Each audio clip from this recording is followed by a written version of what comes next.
In the deepest chamber of your soul, there lives a stranger who wears your face but speaks in voices you've never acknowledged, who carries your memories but holds truths you've spent a lifetime running from, who knows your secrets, not the ones you tell in therapy or whisper to lovers in the dark, but the ones you won't even admit to yourself. Carl Jung called this stranger the shadow. And tonight, in this space between darkness and dawn, we're going to meet yours.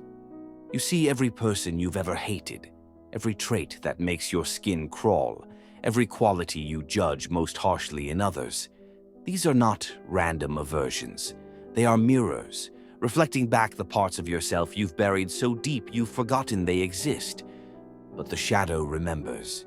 It remembers every time you were told to be smaller, quieter, more acceptable. Every moment you learned that certain parts of yourself were too dangerous, too intense, too much for this world to handle, so you locked them away. And in doing so, you gave them power over you that you never intended. Picture, if you will, a child who burns with righteous anger at injustice, who speaks truth with the clarity of innocence, who feels everything with the intensity of an untamed heart.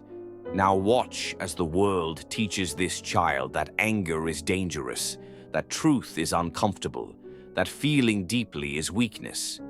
What happens to that fire? Where does it go when we learn to smile through pain, to accept the unacceptable, to become what others need us to be instead of who we were born to be? Jung understood that energy cannot be destroyed, it can only be transformed. When we repress aspects of ourselves, we don't eliminate them. We push them into the darkness where they grow wild and untended, like weeds in an abandoned garden.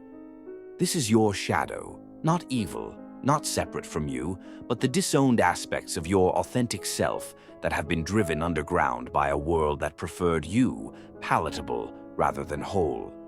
And here's what Jung discovered that changed everything. The very qualities we most despise in others are often the qualities we've most brutally rejected in ourselves. Think about someone who absolutely infuriates you, someone whose mere presence makes your jaw clench and your heart race with inexplicable rage. What is it about them? Their arrogance, their neediness, their selfishness, their weakness. Now sit with this uncomfortable truth. That person is your teacher.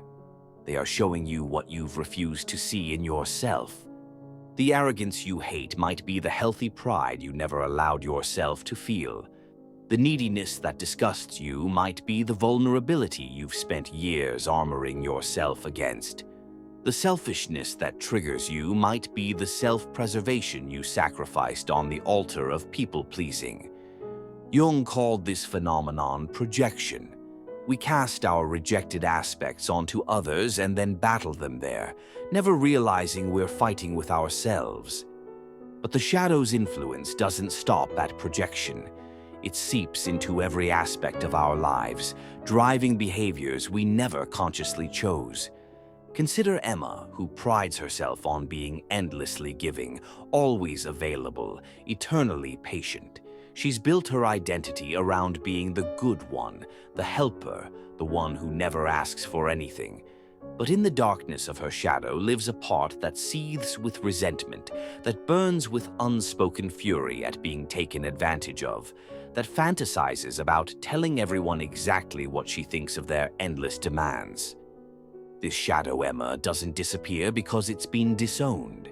Instead, it expresses itself sideways, through passive aggression, through martyrdom, through illnesses that force others to finally care for her, through sudden explosive anger that seems to come from nowhere and shocks everyone, including herself. Or think about David, who has carefully constructed a life of absolute control. His desk is immaculate, his schedule precise, his emotions regulated. He looks down on chaos, judges spontaneity, feels superior to those who let themselves go. But his shadow holds all the wildness he's rejected, the creativity he stifled, the passion he controlled, the messiness that makes life worth living. And so David finds himself drawn to chaotic people, to dramatic relationships, to situations that threaten the very order he's built his life around. He tells himself he's trying to help these people, never recognizing that he's actually seeking the lost parts of himself. This is how the shadow works. It doesn't go away when we ignore it. Instead, it operates from the unconscious, attracting what we claim to reject, driving us toward the very experiences we think we're avoiding. Jung wrote, "Until you make the unconscious conscious, it will direct your life and you will call it fate." But perhaps the most insidious way the shadow operates is through what Jung called inflation, the unconscious identification with the very opposite of what we've rejected. If your shadow contains anger, you might become someone who never allows themselves to feel or express anger, even when it's appropriate and necessary. If your shadow holds selfishness, you might become compulsively self-sacrificing, unable to set boundaries or honor your own needs. This isn't virtue, it's spiritual bypassing. It's the ego's attempt to prove its goodness by rejecting parts of the human experience that are actually essential for wholeness. And the cost is enormous, because when we reject aspects of ourselves, we don't just lose the negative qualities, we lose access to the gifts those qualities contain. Your anger, when conscious and integrated, becomes your capacity for healthy boundaries and justice. Your selfishness becomes healthy self-care and the ability to know what you need.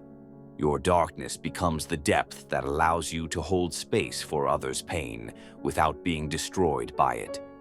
Jung understood that the goal isn't to eliminate the shadow, it's to develop a conscious relationship with it, to recognize it, to dialogue with it, to integrate its gifts while channeling its power constructively rather than destructively. This process, which Jung called shadow work, is perhaps the most important psychological work we can do. But it's not for the faint of heart. Shadow work means sitting with the parts of yourself you've spent a lifetime avoiding.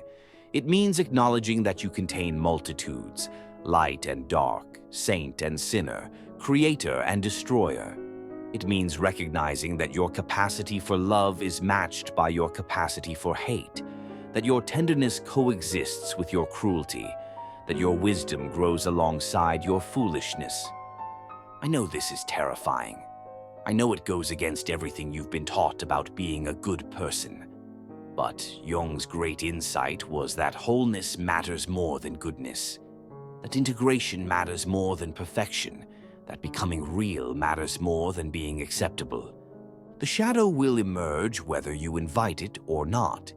The question is, will it emerge through conscious choice or unconscious compulsion, through integration or projection, through self-awareness or self-destruction?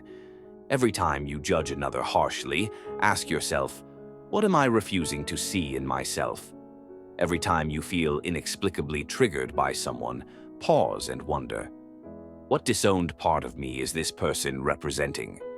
Every time you find yourself in the same destructive patterns, relationships, or situations, consider, what shadow aspect is trying to be acknowledged and integrated? Your shadow is not your enemy. It's the guardian of your wholeness, the keeper of your power, the repository of gifts you didn't even know you possessed. But it requires courage to meet it, the courage to be disliked, the courage to be imperfect, the courage to be gloriously, messily, completely human. Jung said, "I'd rather be whole than good, because goodness without wholeness is just performance. Virtue without shadow integration is just spiritual materialism. Light without darkness is not enlightenment. It's just another form of unconsciousness." The path to wholeness runs directly through the shadow. There is no way around it, only through it. And on the other side of that darkness lies not the destruction you fear, but the integration that allows you to become fully yourself. Not the version others need you to be, not the version you think you should be, but the version you were always meant to be. If you're still here, if these words have stirred something in the depths of your being, then you're ready for the most courageous journey of your life. The journey into your own darkness to reclaim your light. I won't ask you to like or subscribe, though if this resonates, I hope you'll join us for this exploration. Instead, I'm going to ask you to do something far more challenging and far more necessary. Tonight, sit in front of a mirror. Look into your own eyes and ask, what parts of myself have I been running from? What qualities do I judge most harshly in others? What aspects of my humanity have I declared unacceptable? And then, and this is crucial, greet whatever arises with curiosity rather than judgment. Say to your shadow, I see you. I've been afraid of you, but I'm here now. What do you need me to know? This is not about acting on every impulse or embracing destructive behaviors. This is about recognition, about acknowledgement, about beginning the sacred work of integration. Jung wrote, "The privilege of a lifetime is to become who you truly are, but you cannot become who you truly are by rejecting half of yourself." Your shadow is waiting. It has been waiting your entire life for this moment of recognition, this invitation to consciousness, this chance to transform from enemy to ally. You are not too much. You are not too dark. You are not too anything. You are whole, and wholeness includes everything, rejects nothing, and transforms all through the alchemy of conscious love. The journey begins tonight, in the darkness, with courage, with compassion, with the recognition that to be human is to contain worlds within yourself, and all of those worlds deserve to see the light. Welcome to your wholeness. Welcome to your shadow. Welcome home to yourself.